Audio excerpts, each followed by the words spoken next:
Welcome, everyone, to another episode of the FitFam podcast. This is Miss Natural Olympia Hillary. And this is Doug the Formulator. And today we are so excited.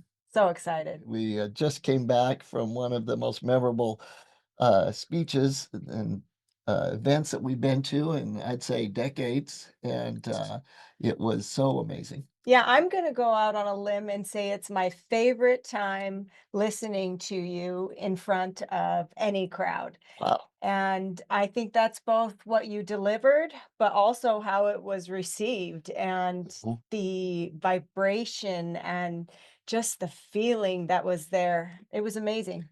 Yeah, one of our favorite statements is that your frequency is what you frequently see, and the group of people that was there, led by our guest, Pastor Craig Lewis, had an energy about them, and you've got to attribute a lot of that to him and just his mission and what he has done. So, welcome to the podcast, Pastor Craig Lewis. Yes, sir. It's good to be here. We're so excited. And, for us, as far as an introduction from our side of it, what turned into an introduction of a pastor that leads this phenomenal group of people has led to actually a really close friendship. And I think mainly because of the frequency and the energy and the righteous obsession of Pastor Lewis and what he's about. And it's turned into just an amazing thing. But the more we hear of your history, the work that you've done, I think that it's made it so that we understand why we're so connected. Yeah, for Mhm. sure. Yeah, I agree with that 100%. I mean, it's like we're doing the same thing in two different fields, but the fields intersect in so many ways. Tell Perfectly us a little bit said. about your history, as far as just the Adamant Believers Council itself, and then we'll kind of get into the health side of it. Okay, well, let's see. I started speaking a message, the truth behind hip hop. I was a, youth minister for a while. I was a musician playing in churches. My dad was a pastor.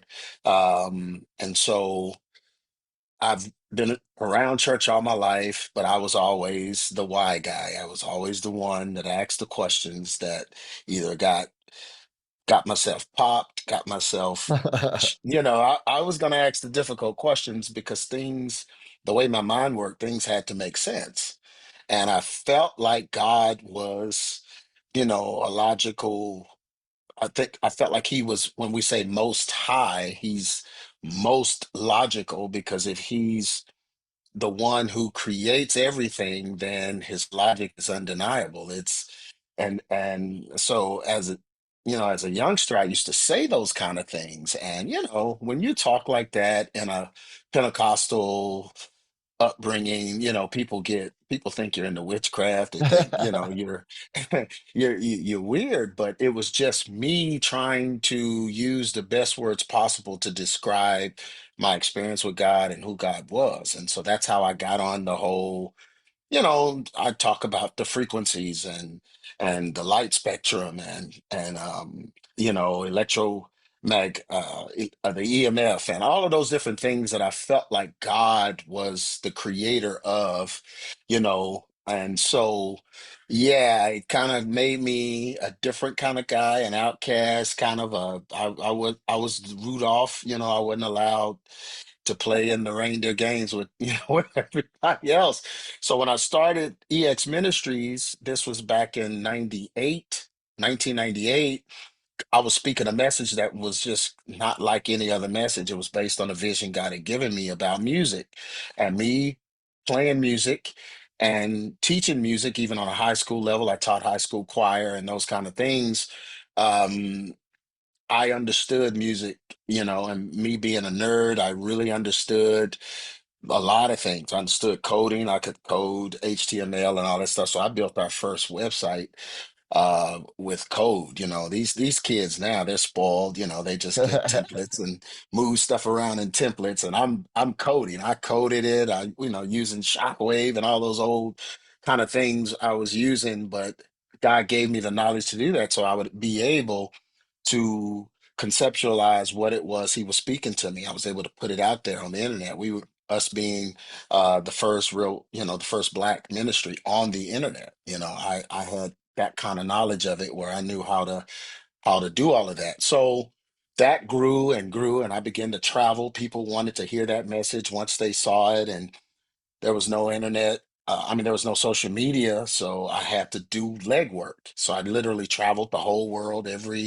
pretty much every continent except for Antarctica, and just preaching to all kinds of congregations, some of them as large as 10, 15,000 people. Wow. And it was just a very popular message. It just blew up. God blew it up. It just went everywhere. It was so effective until, like 20, hip hop sales declined 20% during our tenure of doing this. So I was targeted a lot in different things, and so God uh, called me to start a ministry because everybody would always ask me, Doug, what's the solution? Like, okay, you're telling us what's wrong, you're telling us what's behind the music, you're telling us how it happened, all of this. Now, what do we do?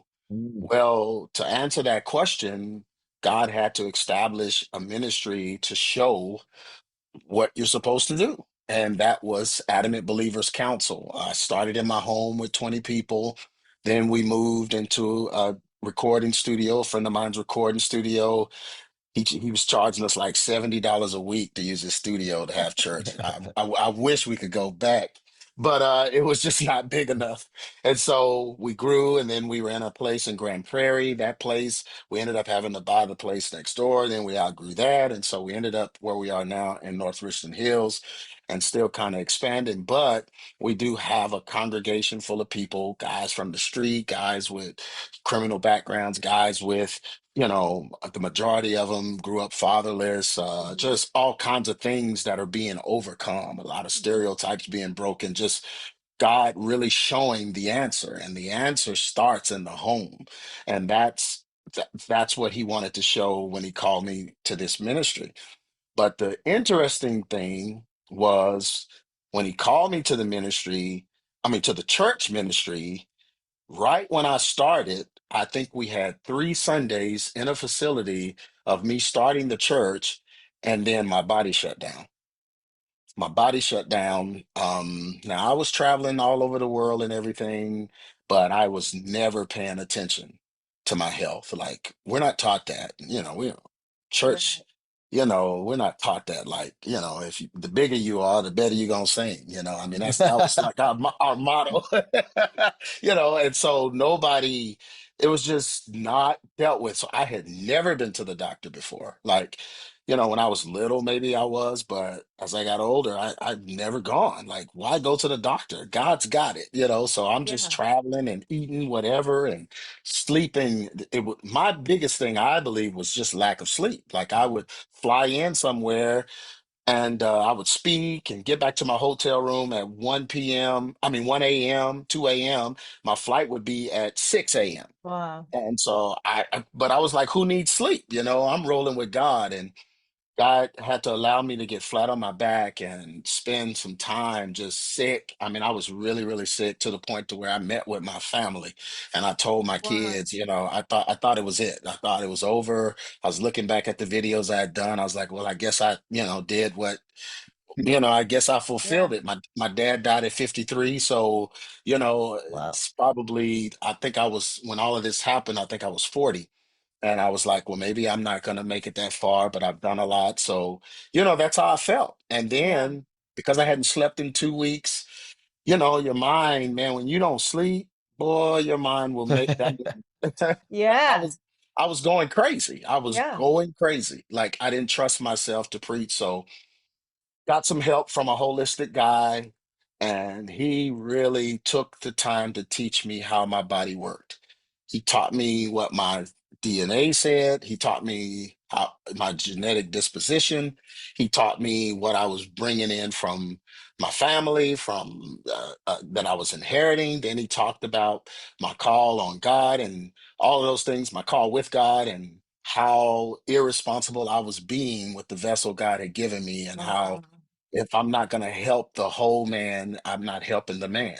Yeah. And all of those things. And this was over some years. Like he really took the time.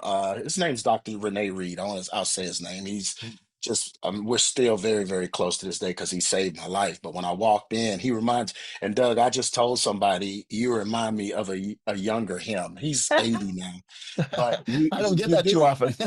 yeah, you remind me of a younger him because when I walked in and he first saw me, his first time laying eyes on me, he started crying. And I asked him, "What are you crying about?" He said, because we had talked on the phone and different things, but he said, "I can't believe what they did to you." And when he said they, he was talking about the pharmaceutical drugs I was given. So I was giving pharmaceutical drugs. I was given high blood pressure medication. I was given clonidine to so that I could sleep because the high blood pressure medication was messing up my heart rate. Then I was given anti-anxiety medication. I was given these three things because I walked in sick and the guy took my blood pressure. That was Wow. it. And he gave Wow. me those three drugs. Now, what I found out later was I have the genetic disposition where drugs don't work on me at all. Like they just don't work. Like my body's going to fight them because I have to fight off spiritual entities. I have to fight off demons and devils and all that when I'm dealing with people in my field. Well, God gave me the genetic disposition to fight that way. That means sorcery's not going to work on me. Mhm. Well, what is sorcery? That's pharmakia. That's pharmaceuticals. That's why they have side effects. Side effects are pretty much manifestations of what sorcery is doing to you. So my body would not allow the drugs to work. It had an adverse reaction. So while my body was fighting the drugs off, it left the rest of me, well, my immune system was fighting the drugs off, it left the rest of me totally vulnerable. And so I had to Wow. learn all these things. We Yeah. get out and we get a call and it's kind of like and am I talking too much? Y'all No, haven't said anything. perfect. Yeah. Okay, Oh, okay. that's great. And in fact, keep on that thought, but I want everyone listening to kind of put themselves in a little bit of the position of Pastor Lewis, because a lot of people that we work with, from the athletes to busy executives, but also just to busy moms and dads, they think they're doing right by sacrificing their nutrition, their exercise, their health for their family, for their business, and it eventually catches up to them. And so to hear, and for those of you that are listening, I want you to really dive deep into what Pastor Lewis is saying right now. Not necessarily, well, I'm not someone that's been on the road that much and I haven't gone through that and I don't have to deal with what he does, but take a part of what he's saying and realize that you've probably done the same thing, but just in your own field. And I Mhm, think it's so important because Yeah. out of the last 30 years, we've seen this the most. People sacrificing what truly should be number one priority, second to their faith and their relationship with God. And they're doing it, they think they're doing it righteously, right? You thought you mhm. were righteously Yeah, not exactly. caring about it because God had this calling for you. And I think we all do in our own way as patriarchs or matriarchs or whatever it might be. So yeah, continue with the story. I just really want people Mm. to I love get that. into what you're saying because it's so powerful. Yeah, and the scripture says that we should present our bodies unto God a living sacrifice. And then people stop there. That's where I stopped. Living sacrifice, hey, whatever I got to do to get this message out, I'll just sacrifice it. But the rest of that passage says, holy and acceptable unto God. So Mhm. now, if we're talking holy and acceptable, that means he's just not taking anything. We have to be an acceptable sacrifice. That means that we take the time to take care of what he's given us as far as a body. There's no way we can help other people and the body of Christ if we are ignoring what our body needs and those kind of things. There is no way you could do what you do. There's no way Hillary could do what she did if y'all weren't in the shape that you're in. Your calling or y'all's focus requires for you guys to be fit. You're not fit just to sell what you're selling. You're fit to be able Able to to do it. Wow. function and do it. You wouldn't be able to do it. You don't even know what's coming against you. People are against you. The industry and people that are big money makers are against you, but you don't realize that these people hire witches and warlocks, and they staff them just to target you guys, Mm. to try to just attack your body, to bring something on you to make you worry, to bring, they do that. And I Mm. have proof of it. Well, if you're in the right shape and if you have the right disposition, those things, they have no power over you because you're taking care of what needs to be taken care of in order for you to function in the capacity that God has called you to. It all goes together. And I learned that the hard way. But now that I know it, I told the devil, the worst thing you could have done is made me sick to the point to where I found out what you were doing, because now I'm telling everybody. So that that's my, that's my thing. I'm going to help as many people as I can to not, fall into what I was into and what almost killed me. Yeah. And I'll say the few times that I've been to your congregation and just felt your vibe and your spirit, it has felt like that. An approach, a whole approach to, your spirituality, your health, your mentality and how you attack different parts of your life. So yeah, you're a walking testament of that for sure. And one thing that as you were just talking that really came to me is when we were really meditating and trying to figure out what to speak when we came last week to your congregation, it became very clear that we needed to really differentiate between a war and people that are sucked into war, not realizing they're a part of it. And that's why we told the Mhm. story about my dad in the war and seeing how one group of people were led to their destruction, not realizing they're in a war. But when they bombarded Pearl Harbor, of course, we're going to go fight. And I like what you said because, if you wouldn't have got that sick, you wouldn't have realized. It was like your Pearl Harbor moment, like, oh no, Mhm. it's time to go to war. Yeah. And, Yeah. one thing that was really interesting, Pastor Lewis, I'm really big on moments in time and what they mean. But we told that story in that meeting that day to your congregation, and I don't think people put two and two together. We did that on December 7th. That's the exactual day that Pearl Harbor was bombed. Mm. And what a Wow. special day that was to us to be there Wow. with your congregation. Yeah. Wow, wow. I didn't even know that. Yeah, that is. I don't believe in coincidence either, and especially when it comes to the kinds of things that we're doing. And I say we're because, like I said, they just intersect in so many different ways, but it's for the betterment of God's people, and that's what I'm concerned about. I'm a minister, I'm a preacher, but I'm a little different because I understand God being a frequency being, and Mhm. let there be light, not talking about a sun or a moon. It's talking about light as frequency, sound becomes light. All of these different things that I've studied for so many years, and physics, and I don't study them, I'm not like a Stephen Hawking or nothing like that, trying to study it to disprove God.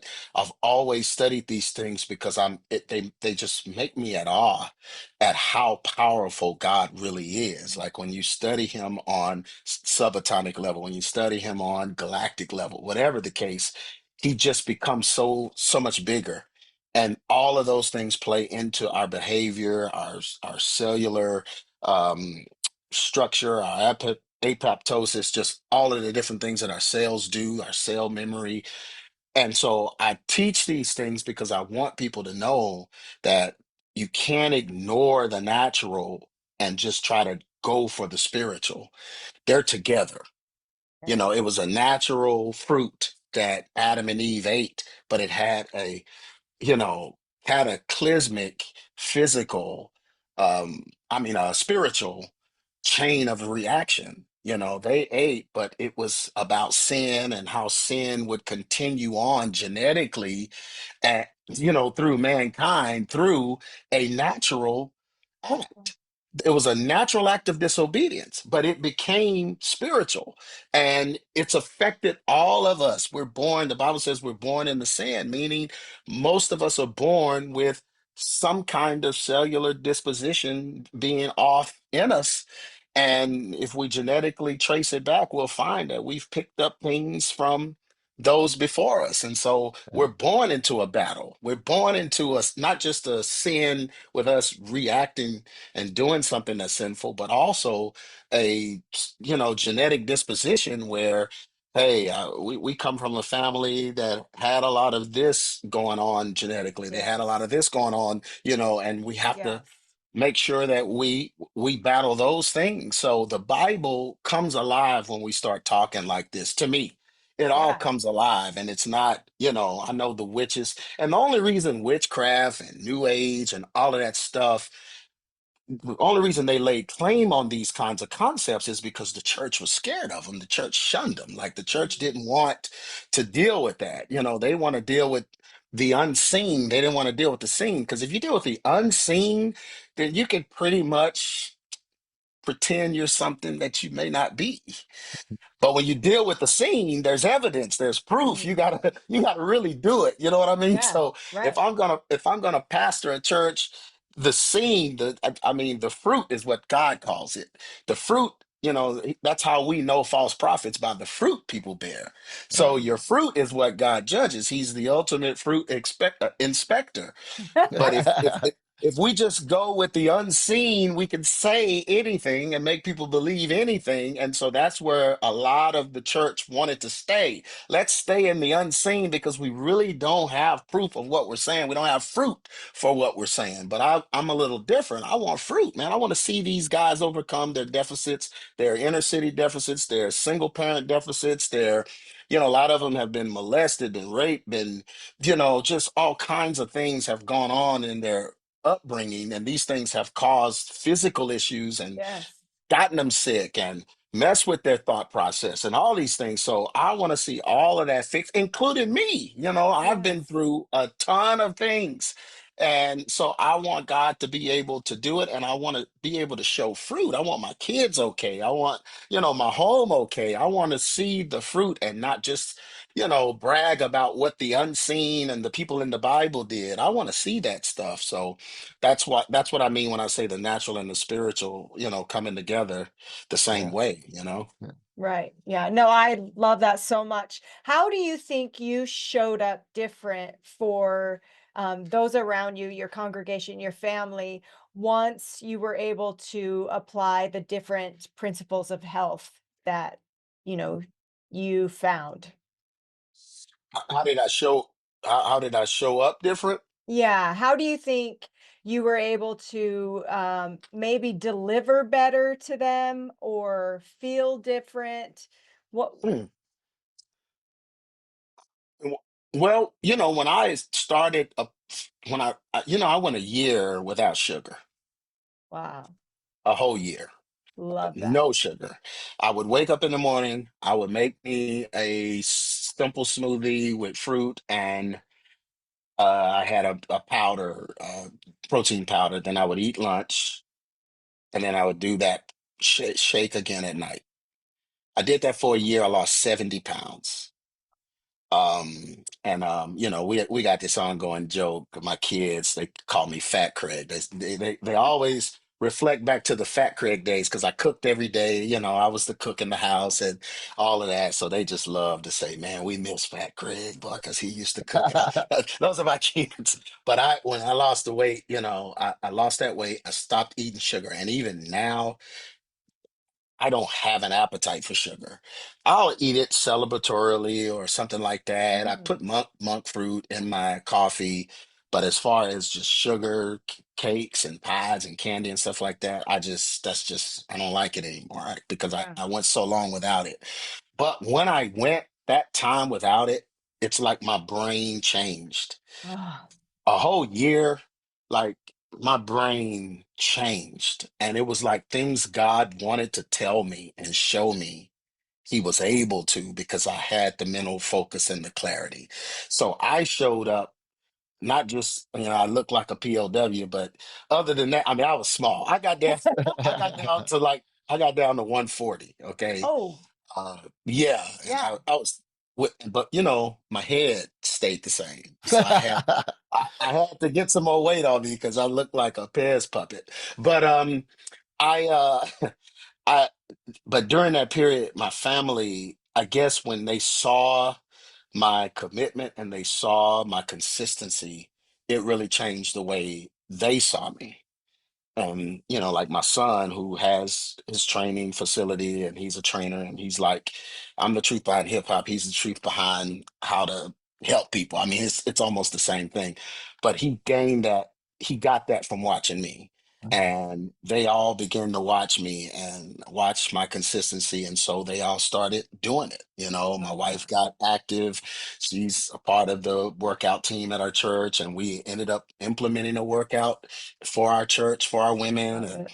just all kinds of things happen. So I hope I answered your question correctly, but Yeah, it really made everyone around me want to buy in because they Yeah. saw results. It's not just like I said, it's not me just talking about the power of God and what he did in the Bible days, but I'm showing you what God applicable. can do. Yeah, yes, Yeah. right here. I'm showing you what God can do. Yeah. Well, and it's interesting because no matter how much we think we're great parents or, sharing with others, congregations, patients, whatever it might be, the truth of the matter is, at the end of the day, people follow what we do a lot more than what we say. And, that holds true, especially with our Mhm. families. We've seen that with our children.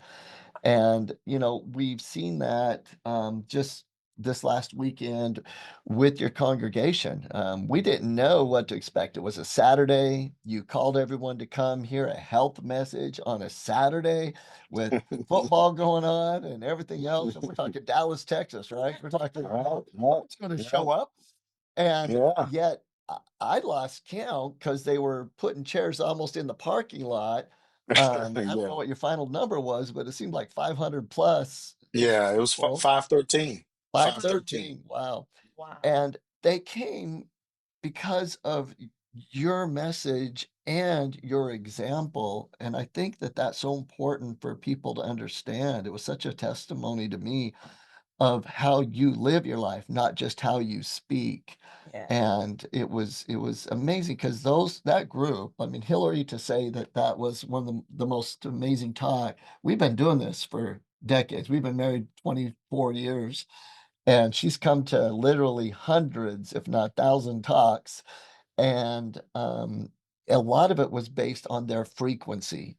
Your congregation's frequency was in tune to the message. They were prepped for a message of health. They wanted to improve their health so they could better improve their families' relationships and how they show up for them. And I think a lot of it has to go with what you just said is about being the example. And I believe that's also what it says in the scriptures. And we see that even with the blood work, that the cleaner the cells, the more receptive they are to music, to the spirit, to everything. They're receptive Mhm. to everything, and not just in a way that is good, but you're also able to be receptive to know when things are bad and repel them. And I think that's one thing people don't realize with your health. The healthier you are, then you even come close to getting in contact with things that are not healthy for the body. Your body knows it and you're able to stay away from it. I think that holds true in all areas.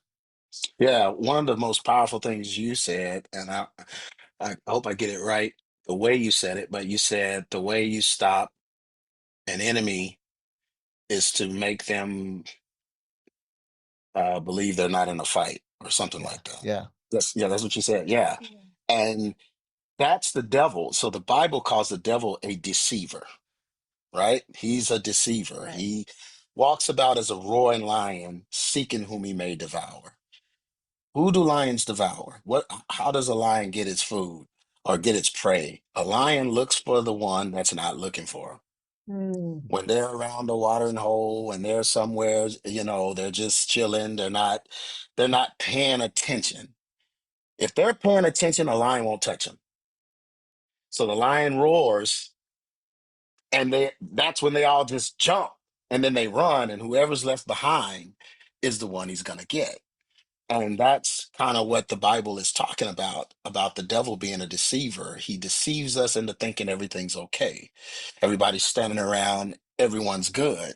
And you're not going to fight if you think everything's okay.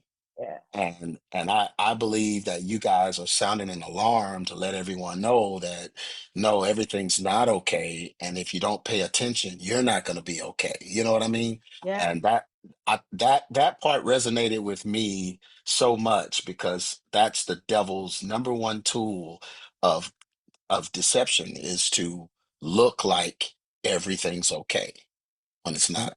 And I think that's the message about the Great American Food Fraud, and that was the topic for everyone that were there, is the Great American Food Fraud. And that's why that was so important, that I think we've been deceived as a nation thinking that these foods weren't damaging to us, even though they kept getting more processed and processed and the dyes and And they that kept getting worse and and worse worse without us knowing. without us knowing. And the only way to fix it, I loved what you said, is you have to raise an alarm. You have to realize you're in a war, in a fight. And I think that that wake up call is everything. Tell us about from the weekend. What have you heard? Is there anything that you can share with the audience watching and listening to this right now that was some takeaway moments from some of your congregation, maybe even not just from the weekend, but over a period of time that they've made some changes and it's benefited their life? Well, I've been getting nothing but praise reports about it. Because, you know, the good thing was we did it after Thanksgiving. Thanksgiving shows everybody who they really are. So everybody thinking back to Thanksgiving, like, wow, yeah, he's talking Yeah. about me, you know? Oh, that's But good. yeah, yeah. And then, people are understanding that, if they don't get proactive about this, it's gonna get away from them. And when you came in, when you sound an alarm, people are alert. So people went home. People started telling me they were throwing stuff away. Wow. They were getting stuff, cleaning up their cupboards and everything. And then Sunday morning, after you guys left, I shared with them, about the cost of supplements. I told them supplements aren't cheap because food isn't cheap. So whole food supplements can't be cheap if Mhm. whole foods aren't cheap. So Right. but that's relative. I told them cheap is relative. Like, what are you comparing it to? Maybe you can't go on a cruise this year with your family, but you're going to get your family the nutrition that they need so that everyone can be healthy. Maybe you can't buy X, Y, and Z for Christmas this year because you have to buy some things that's going to help you guys overcome years of irresponsible eating. So I taught that Sunday morning after you left because Wow. I felt compelled to, because people look at supplements the wrong way, and me included. When Dr. Janine first came to me, when Dr. Reed first got me and I went through that whole thing, I'd give him my house to keep me alive. I mean, I Right. wouldn't even, it didn't even matter. But Right. then when I met Dr. Janine and she became kind of my personal care person, she started giving me all the prices and what I needed to buy, and I was like, man, I'm not buying all these supplements. Like, this is too much. And then she was like, well, look at your car and look at your clothes. And what is wrong with you? Like, well, how you gonna wear those clothes if you're dead? And how you gonna drive? And it made so much sense. It brought perspective to me. Like, why am I pinching pennies when it comes to my health, but I'm splurging when it comes to stuff that doesn't matter? Oh, And that's so good. That's so good. it's so that's what I told the congregation all of this. I'm telling you now. I told them that Sunday morning, man, we can't do that. And then, we go on special, you know, p- how much money do we spend on a lobster, man? I mean, a lobster is like a walking toilet. That's the toilet, a crawling toilet. That's the toilet of the sea. I don't even like shellfish like that. But you open it up, and they call what's in it the dead man. I don't know if y'all know that. I didn't But know what that. yeah, yeah. So when you burst open the back of a lobster, all of that gunk in there is called the dead man. Wow. And it got that nickname because I forgot what year it was, but this big ship over in Maine flipped over, and all the sailors went to the bottom, and they all, they drowned and died in different things. Well, when they went down there to get those remains, the lobsters had picked their bones Oh, clean. And oh. then people were buying lobsters in restaurants, and they would find like buttons, cufflinks, just, just stuff inside of the lobsters I did not know that from, story. yeah, fingernails, teeth, you name it, inside the back of a lobster. And so Oh, that's how they got the nickname. That's the dead man. So if you go to like Louisiana and places like that, they open up the crab. They say, "Hey, don't eat the dead man. That's the dead man." That's where it came from. Yeah. So that's enough. That was enough for me. I'm not eating anything called dead man. I'm just, but that's Well, oh, that's what we spend a lot of money on. yeah. right. And but they don't want to spend that money on the things that's going to keep them healthy. And I think something you just said too is sometimes when we've had years of excess or years of treating our body poorly, eating what we want and not moving our bodies, well, then there might have to be a year or two of sacrifice, you know. Yeah. Yeah. Hmm. And Yeah. what's interesting is that it would be fair that if I abuse my body for 10 years, it's going to take me 10 years to get it back. That'd be fair. That would But be that's not fair. the way it works. It's usually about a tenth. In other words, if I've abused my body for 10 years, you give me a year, like you took that year, Hmm. completely transformed. What a blessing to know that it doesn't take as long to Yeah. get back what you abused. And if we can't take that as this huge, huge blessing of like, oh my gosh, what a great thing to know that I can actually turn this around much faster than it took me to cause the damage. But Mhm. still, people think that it takes too long when in reality, it's only a tenth of the time if you do it right. Yeah, and the unfortunate thing is, and this is a term that may offend some people, but I call it fat brain. So if you have a fat brain, which is meaning the brain that doesn't care what you eat, it doesn't care what you do, you're thinking with that brain. So to come out of that, you literally have to fight. Oh, you have to fight and war with that brain you have. Oh, So you got the bad brain at the time. You got the yeah. brain that's full of all the toxins. You have the brain and to me, this is where the power of God steps in. So this is where the prayer and the power beyond ourselves. We don't have the strength to do it because our brain is weird at that time. And so for me, God had to step in and intervene while my mind was shot and my body was shot completely. My hope was in what Jesus Christ could do for me, and his power assisted me in the areas where I lacked. And that's how I was able to get the mind to do it. And then, even when I didn't want to do it and I got like, tired of it or, discouraged, emotionally, distraught, the power of God would come in, and those are the, what people say, good frequencies and, good vibrations and all those things. Well, all of that is just referencing the power of God because it registers to us as frequency and vibrations. It's not witchcraft. People think that, but it's not. It's God. That's what he is. So those things aided me. God's power aided me during that time, and it still does. I'm not perfect, and that's one thing my congregation, I know they appreciate about me. I'm very open and honest about my struggles and what's hard for me. And I just talk like I'm talking now. I don't have a special preaching voice. Some people have this special stage, their voice change and they get this thing about it and all that. I don't. I'm just me all the time. And I want people to see that, hey, God just called me to do something, but we're all called to do something. So, you know, yeah. Man, I Well, love that. I think you are just so eloquent in the way that you speak and so passionate, and we could have you on every week. It'd be amazing. well, and I hope that everyone can really take something from this because the people that follow the FitFam podcast are all over the place as far as their beliefs, their faith, their political beliefs, everything. And I think the main takeaway from this is we talk a lot about your focus, intense thought, creating the health identity. And the more you can have that health identity be really focus in on something strong, on God, on your why for your family to be, the husband, the wife, the provider, the protector. Um, that why is critical.